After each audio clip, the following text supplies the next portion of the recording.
Hi everyone, we're back.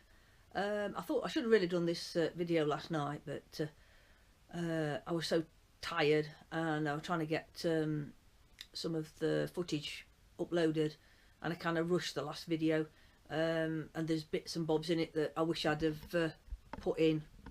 So I'm going to do a bit of an explanation that should have been at the beginning of my last video.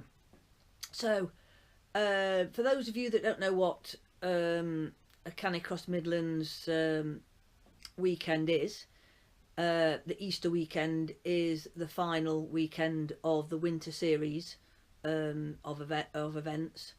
Canicross do quite a few race weekends over the winter, and one or two like beginners social runs as well, which are free for anybody to attend, and they're allowed to come a couple of times before joining the club. On these videos you'll see quite a lot of different things, and you might be a bit confused. So Canicross Midlands Club holds races, and it's not just for canicrossers. You can race a bike, and you can race a scooter as well as running attached to your dog. So they have quite a few different classes as well, and I'm not going to go into it all and confuse you, so I'll just break it down. So we've got the canicross. You can run one dog or two dogs. This is me coming to the finish.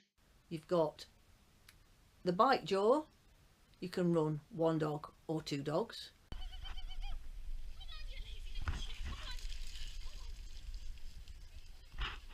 And you've got the scooter that you can run one dog or two dogs.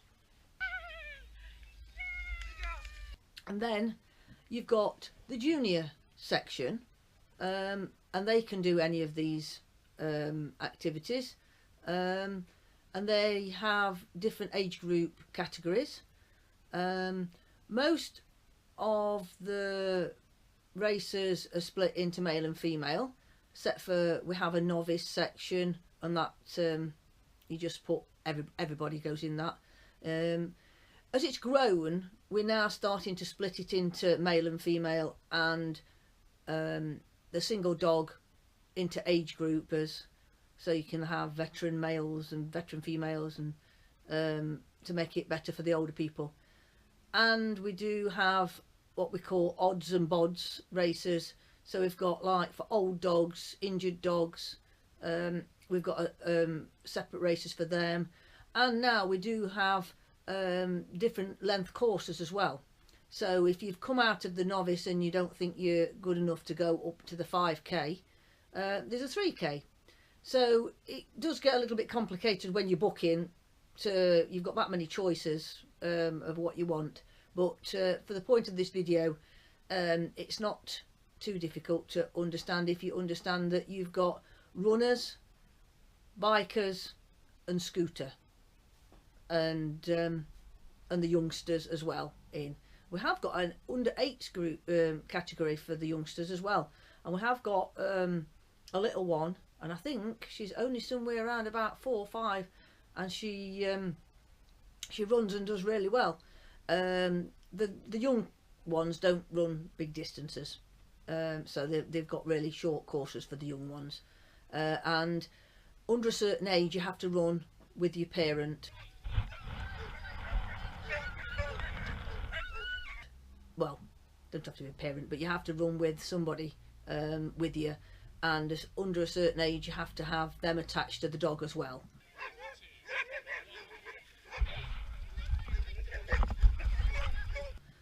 So you'll see people running, and same with the bike.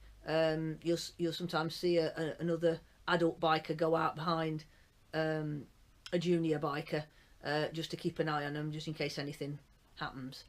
So that was an explanation that should have really been on yesterday's. We've got nearly everything out of the caravan, except for the mud. That's I'm going to start on that tomorrow. We've got that much mud, we don't know what to do with it. it's caked on everything. But I've got Mark's card from his camera.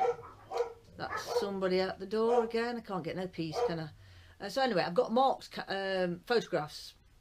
I've got his 2 memory cards from out of his camera, so I can add today a few more static shots, because the GoPro is difficult to get in close, and I know you can change it from wide angle to normal view, but it's a lot more faffing about, so it normally gets stuck on wide angle and stood somewhere, and sometimes I'm not very close. They don't make as good a photograph as if Mark with his big lens on. So there should be a few more slightly different shots in day 2, which I'm about to start doing. So I'll see you on day 2.